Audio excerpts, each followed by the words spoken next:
মই কেতিয়া সোশ্যাল মিডিয়াত আপলোড দি পোৱা নাছিলো ভিডিও, কিন্তু আজি বিশ্বজুৰি যি ধৰণে কৰোনা ভাইৰাছে আক্ৰান্ত কৰিছে আৰু আমাৰ মানুহখিনি যিমানখিনি সাৱধান হ'ব লাগিছিল সিমানখিনি নোহোৱা দেখিহে মই ভাবিলো এই ভিডিওটো এতিয়া আপলোড কৰা অতি প্ৰয়োজনীয়। আমাৰ ভাৰত এতিয়া ষ্টেজ 3 পৰ্যায়ত পাইছে। কৰোনা ভাইৰাছ স্প্ৰেড হোৱা 4টা ষ্টেজ আছে।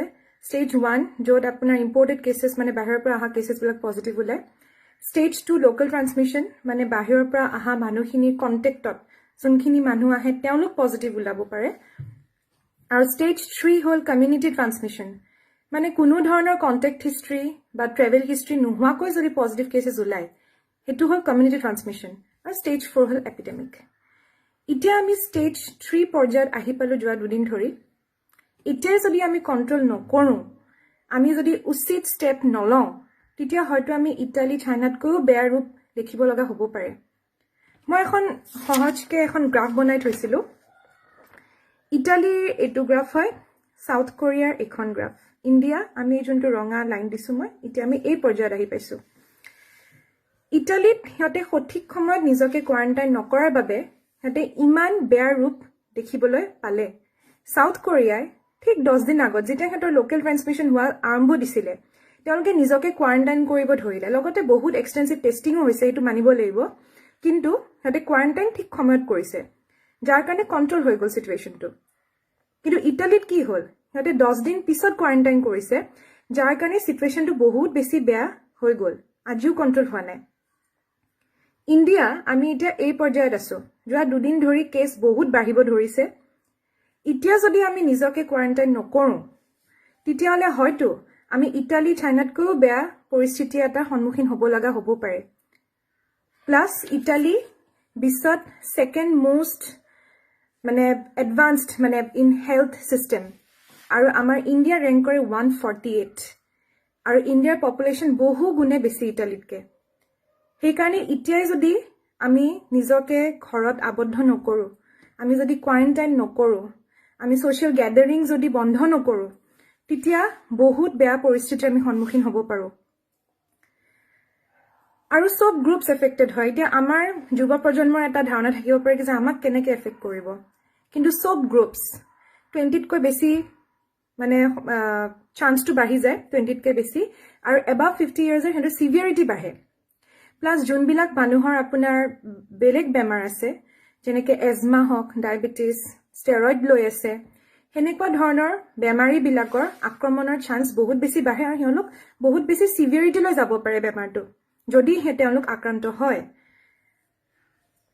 সেইকাৰণে মই এইখিনি কথা জনালো কি যে এতিয়া আমি সজাগ হোৱা উচিত, কাৰণ মানুহবিলাকে যিমানখিনি চিৰিয়াছলি কথাটো ল'ব লাগিছিলে সিমানখিনি হয়তো চিৰিয়াছলি কথাটো তেওঁলোকে লোৱা নাই। এই বোলে আজি বল আমি আমাৰ এইকেইদিন কাম নাই, আমি অমুকৰ তাত ফুৰি আহোঁ, বা নামতিবিলাকে গোট খাই পেলাই নাম গায়ে আছে, মানুহে পূজা পাতিয়ে আছে, বাৰ্থডে পাৰ্টি কৰিয়ে আছে। মানে চিৰিয়াছলি ইমানখিনি এটা বেয়া অৱস্থা আমি অলৰেডি দেখিলো ইটালী চাইনাত। আমাৰ এতিয়ালৈ এইখিনি ভয় লগা নাই নে কি যে ইণ্ডিয়াত কি হ'ব পাৰে? আৰু আমি জানো কি যে আমাৰ হস্পিটেলতো সিমানখিনি বেড নাই বা আমাৰ সিমানখিনি ফেচিলিটিজ নাই লাইক দ্য আদাৰ ডেভেলপড কাণ্ট্ৰিজ। আমি সিমানখিনি ইকুইপড নহয়। তথাপিও মানুহবিলাকে যিমানখিনি সাৱধান হ'ব লাগিছিলে সিমানখিনি হোৱা নাই। আৰু প্লাছ যোনখিনি আমাৰ ল'ৰা ছোৱালী বাহিৰৰ পৰা আহিছে, ধৰক যোনবিলাক এফেক্টেড এৰিয়াজ হয়, কেৰেলা, দিল্লী, কৰ্ণাটক, মুম্বাই, তেওঁলোকক মই বিশেষকৈ ৰিকুৱেষ্ট কৰিছোঁ, আৰু মাক দেউতাককো মই ৰিকুৱেষ্ট কৰিছোঁ কি যে কেইদিনমান ঘৰতে ৰাখক, আপোনাৰ ল'ৰা ছোৱালী ঘৰতে ৰাখক, ভালকৈ মুভি চাওক, এনজয় কৰক, কিন্তু বাহিৰত কেইদিনমান নোলাব। কাৰণ কি মনত ৰাখিব, আপুনি এজনৰ লগত এজন নহয়, এজনৰ লগত আপুনি 200 জন মানুহ লৈ গৈ আছে। এইটো ইমান বেছি মাল্টিপ্লাই হৈ গৈ আছে কি যে 1-to-1 ট্ৰান্সমিশ্যনৰ দিন নাই এতিয়া। 1 to 200, 2000 টাইমছলৈ ট্ৰান্সমিশ্যন হ'ব পাৰে। সেইকাৰণে ঘৰত থাকক। ধৰক আপোনালোকে কাৰোবাৰ ঘৰত গৈছে, মানে ভাবিছে কি যে মোৰ ফ্ৰেণ্ডছৰ ঘৰত মাত দি আহোঁ, তাতে অকল মাক দেউতাক ভায়েকে থাকে, কিনো হ'ব। কিন্তু তেওঁলোকে কাক কাক লগ পাইছে আপুনি নাজানে।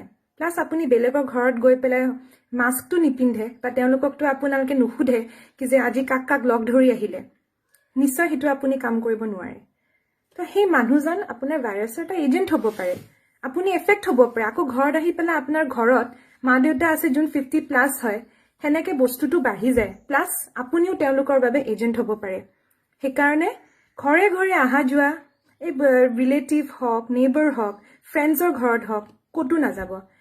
দৰকাৰীতকৈ দৰকাৰী কাম থাকিলেহে ঘৰৰ পৰা ওলাব, নহ'লে যিমানখিনি পাৰে ঘৰতেই থাকক, তেতিয়া আপোনালোকে ছেফ থাকিব।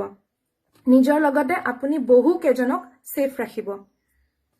এতিয়া যদি কিবা কাৰণ আপোনালোকে ঘৰৰ পৰা যাব লগা হয় বাহিৰত, যেনেকে আমাৰ হেল্থ ৱৰ্কাৰ্ছ বা গভৰ্ণমেণ্ট অফিচিয়েলছবিলাককো কৈছে কি যে অল্টাৰনেট ডেজ সিহঁতে যাব লাগে, তেতিয়া কিছুমান আপোনালোকে সাৱধান হ'ব লাগিব। যেনেকে মাস্কখনৰ কথা মই কৈছোঁ, বহুতে কয় কি যে মাস্ক নিপিন্ধিলেও হয়, কিন্তু আপোনাৰ মুখত কোনোবাই কাষেদি আহি পেলাই যদি এটা হাকচি মাৰি যায়, তেতিয়াহ'লে ড্ৰপলেটবিলাক ডাইৰেক্ট আপোনাৰ নাকেদি গৈ আছে। বেটাৰ টু ৱেৰ মাস্ক, কিন্তু মাস্ক পিন্ধাও কিছুমান নিয়ম থাকে। এতিয়া মই লৈছোঁ এইখন, তো এইটো মোৰ বাহিৰৰ ছাৰ্ফেচ হয়, যোনটো মোৰ হাতৰ কণ্টেক্টত আহিছে। এতিয়া মই এই হাতখনেৰে ইনাৰ ছাৰ্ফেচটো মই লাৰিব নোৱাৰোঁ, সেইকাৰণে মই ইনাৰ ছাৰ্ফেচটো নালাৰাকে মই এই মাস্কখন এনেকে পিন্ধিলোঁ। তো মই এই মাস্কখন এতিয়া পিন্ধি আছোঁ। যেতিয়া মই আৰু খোলোঁ, তেতিয়াহ'লে আকৌ ষ্ট্ৰিং কেইডাল এনেকে লৈ এইটো বস্তু লগালগ জপাই দিব, তাৰপিছত থৈ দিব। আমি ইনাৰ ছাৰ্ফেচটো যাতে অলপো নালাৰো, কাৰণ কি আকৌ ইনাৰ ছাৰ্ফেচটো আমাৰ হাতৰ কণ্টেক্টত যদি আহি যায়, তাতে আকৌ ভাইৰাছটো কণ্টেক্টত হ'ব, সেইটো আমাৰ বেছি অপকাৰহে কৰিব। সেইকাৰণে মাস্ক পিন্ধিলেও বি কেয়াৰফুল। আৰু মাস্ক বহুত প্ৰকাৰ হ'ব পাৰে। মই যোনটো এইমাত্ৰ দেখালোঁ, এইটো ৰিউজেবল মাস্ক হয়। সেইটো আপুনি যদি ৰিউজেবল আপোনাৰ ওচৰত আছে, তেতিয়াহ'লে ডেটল গৰম পানীত সেনেকৈ ভালকৈ ধুই পেলাই একদম ৰ'দত শুকুৱাই পেলাই নেক্সট টাইম ইউজ কৰিব।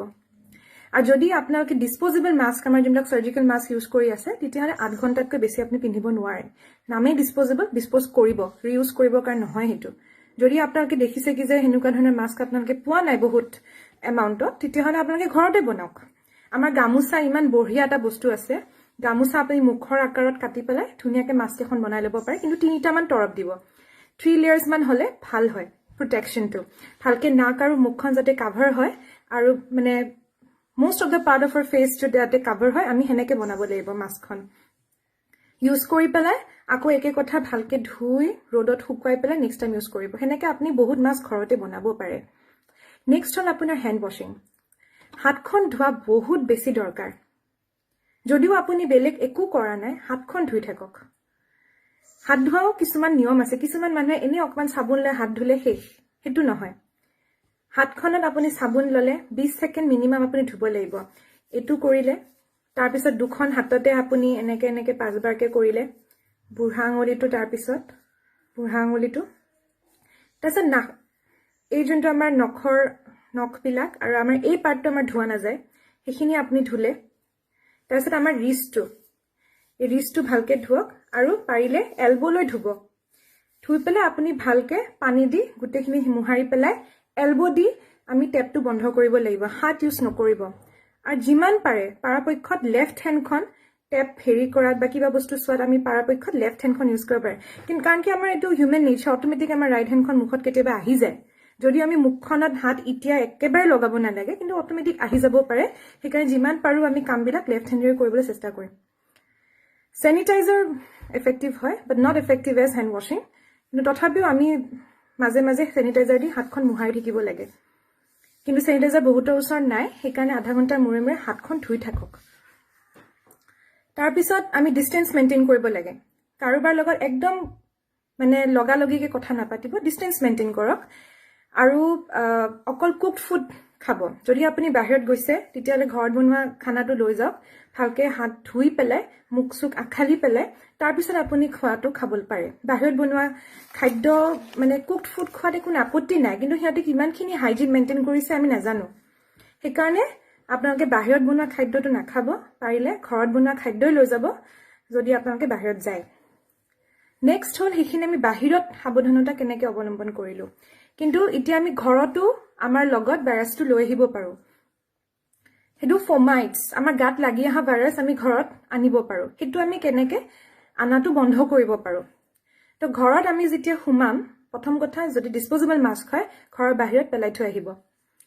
আমি আহিয়ে ঘৰৰ খিলি বা লেটছ সেইবিলাক আমি নুচুম হাতখন আমি জপাই আমি ঘৰৰ ভিতৰত সোমাম যদি স্যানিটাইজাৰ আছে ঘৰৰ কাৰোবাক স্যানিটাইজাৰটো হাতত দি পেলাই মুহাই ল'ব নাই যদি হাতখন বন্ধ কৰি ঘৰ সোমাই পেলাই আপোনাৰ যদি বেগ আছে কোনোবা এটা সেফ সাইডত থব যোনটো কোনো নুচুৱে বেগটো আৰু যদি মোবাইল আছে মোবাইলটো উলাই পেলাই স্যানিটাইজাৰ দি ৰাব কৰি পেলাই টেবুলত থব যদি স্যানিটাইজাৰ নাই তেতিয়া হলে আপুনি মেক শিওৰ কি যে যেতিয়া আপুনি মোবাইলটো চুৱে তেতিয়া হাতখন ধুইহে বেলেগ কাম কৰে তাৰ পিছত আপুনি লগালগ বাথৰুমত গৈ গুটে কাপোৰ যিমান আপুনি পিন্ধিছে গুটে কাপোৰখিনি ধুব লাগিব আৰু মূৰৰ পৰা ভৰিলৈ গা ধুব লাগিব ভালকে চুলি বহুত ফমাইড সাহা চান্স থাকে আমি চুলিটো কাভাৰ্ড না ৰাখো সেই কাৰণে চুলি ধোৱাটো অতি প্ৰয়োজনীয় চুলিৰ পৰা ভৰিলৈ গুটেখিনি ভালকে গা ধুব তাৰ পিছত এইদৰে আমি ফমাইডছখিনি আমাৰ লগত আনাৰ পৰা আমি প্ৰিভেন্ট কৰিব পাৰো ইটা আপোনালোকৰ যোনবিলাক গ্ৰসাৰী বস্তু আনি আছে পেকেজড বস্তুবোৰ পেকেটত আনি পেলাই হেনেকে দুদিনলৈ থৈ দিয়ক তেতিয়া কি হ'ব দুদিনৰ পিছত আপোনাৰ ভাইৰাছটো নিজে নিজে মৰি যায় ধৰক একদম এমাৰ্জেন্সি গাখীৰৰ পেকেট বা এইবিলাক বিস্কিট পেকেট লাগে তেতিয়া আপোনালোকে ডিটাৰজেন্টৰে পেকেটটো ভালকে ধুই ল'ব ধুই লৈ তাৰ পিছতহে আপোনালোকে পেকেটটো খুলিব হেনেকে আমি বহুতখিনি পৰিমাণে আমি ফমাইডছ বিলাক ঘৰত আহাৰ পৰা আমি ৰক্ষা কৰিব পাৰো সেইখিনি হল আমি কেনেকে ফমাইডছখিনি হেৰি কৰিব পাৰো এতিয়া ইমিউনিটি গেইন কৰাটো খুবেই প্ৰয়োজনীয় যাতে আমি ভাইৰাছটো ফাইট বেক কৰিব পাৰো তো ইমিউনিটিৰ কাৰণে আপুনি খাদ্যটো খুবেই ভাল খাব পুষ্টিকৰ খাদ্য খাই থাকক কণী মাছ সব ভালকে কুক কৰি খাব হাফ বইল কণী এইবিলাক এতিয়া খাব নালাগে ভালকে কুক কৰি খাওক মাছ হওক জি হওক সব 30 মিনিটছ এৰাউণ্ড কুক কৰিলে ভাল হয় কণীটো আৰু আপোনালোকে 30 মিনিটছ কুক কৰিব নোৱাৰে বাট ইট শুড বি ফুল বইলড ভালকে বইল কৰি ধুনিয়াকে খাওক পুষ্টিকৰ খাদ্য খাওক ডেইলি এক্সাৰসাইজ কৰক এৰাউণ্ড 30 মিনিটছ এক্সাৰসাইজ কৰক ৰেসপিৰেটৰী এক্সাৰসাইজ বিলাক ভালকে কৰক আৰু আমি ৰেসপিৰেশনটো হোল্ড কৰা যোনটো এক্সাৰসাইজ হয় 10 সেকেন্ডস মিনিমাম হ'ব লাগে হেনেকে আমি চেক কৰিব পাৰো কি যে আমাৰ কিবা এটা প্ৰবলেম হৈ আছে নেকি বা ৰেসপিৰেটৰী ডিফিকাল্টি যোনটো এই ভাইৰাছত খুব কমন ক্লিনিক্যাল ফিচাৰ হৈছে বেছি সিভিয়াৰ হলে হেতু আমি টেষ্ট কৰিব পাৰো আমি উখাটো লৈ পেলাই হোল্ড কৰি এৰিব লাগিব যদি আমি মিনিমাম 10 সেকেন্ডস হোল্ড কৰিব পাৰিছো ইউ আৰ পাৰফেক্ট